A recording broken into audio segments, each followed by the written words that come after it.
यह चर्चा देवलोक तक पहुंच गई। शनि ने भी यह बात सुनी। नारद ने शनि से कहा, आपके कोप से बचने के लिए सभी ने कुछ न कुछ उपाय कर रखे हैं। एक आदमी है जो आपकी सत्ता मानता ही नहीं है, उसका क्या होगा? शनि भी चकित हुए। नारद जी बोले, महाराज वह डरा हुआ भी नहीं है, वह तो बहुत निश्चित है, निर्भीक है।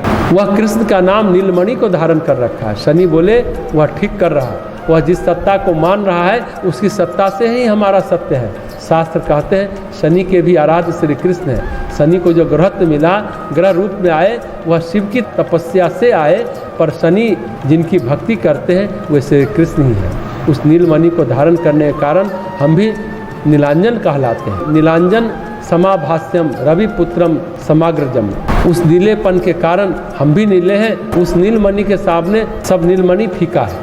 जिसने परमेश्वर की सत्ता मान ली, उसके लिए किसी और की सत्ता मानना अनिवार्य नहीं है।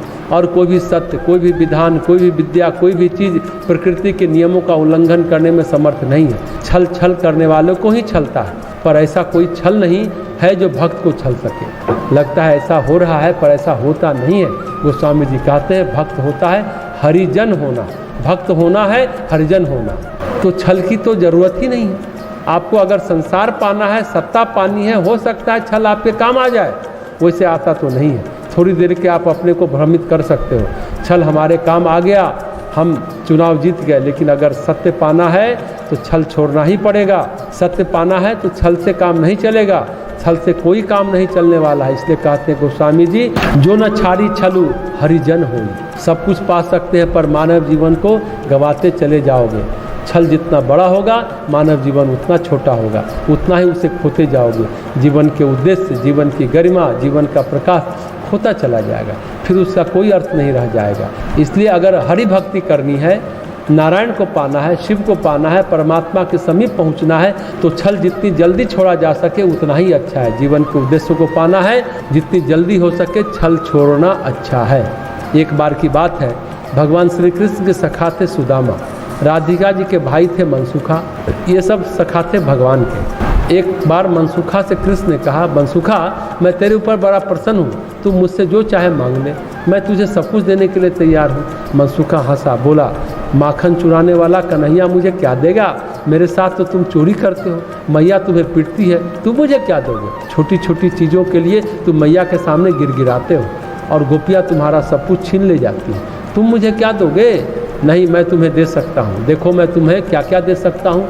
मनसुखा को भगवान कृष्ण ने दिखाना शुरू किया। लोकपाल दिखाया, दिक्पाल दिखाया, इंद्र दिखाया, ब्रह्मा दिखाया, राजपद दिखाया, ऐश्वर्य दिखाया, व्यापार दिखाया, धन दिखाया, यश दिखाया, प्रतिष्ठा दिखाई और देर तक सृष्टि का वैभव दिखाया। और बोले मनसुखा ये बता तुम इसमें क्या चाहता है? मनसुखा बोले तुझे इससे क्या लेना देना?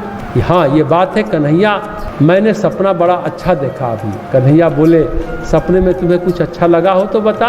मनसुखा बोला पर मुझे अच्छा नहीं लगा, मैंने राजाओं को देखा बहुत छल कपट कर राजा बने, अंत में नरक को प्राप्त होते हैं। इंद्र को देखा डरा हुआ बैठा है, जो तपस्या करता है उसे भयभीत हो जाता है। ब्रह्मा देखा परेशान घूम रहा है, इधर से उधर रचना रचता रहता है, फिर अपनी ही सृष्टि से खुद परेशान रहता है। सब कुछ देखकर मुझे लगा अपना गैया चराना ही ठीक है, इसमें कोई छल कपट नहीं है। तू भी साथ रहता है, खेलते कूदते हैं, गैया चराने वाली बात ही ठीक है। तो हरिभक्त ऐसे ही होते हैं, छल कपट से कुछ मिलता हो स्वीकार नहीं करते। इसलिए गोस्वामी जी कहते हैं हरिजन होना है तो मनसुखा होना पड़ेगा, मीरा होना पड़ेगा, किसी से कोई शिकायत नहीं, प्रहलाद होना पड़ेगा, कोई परेशानी नहीं।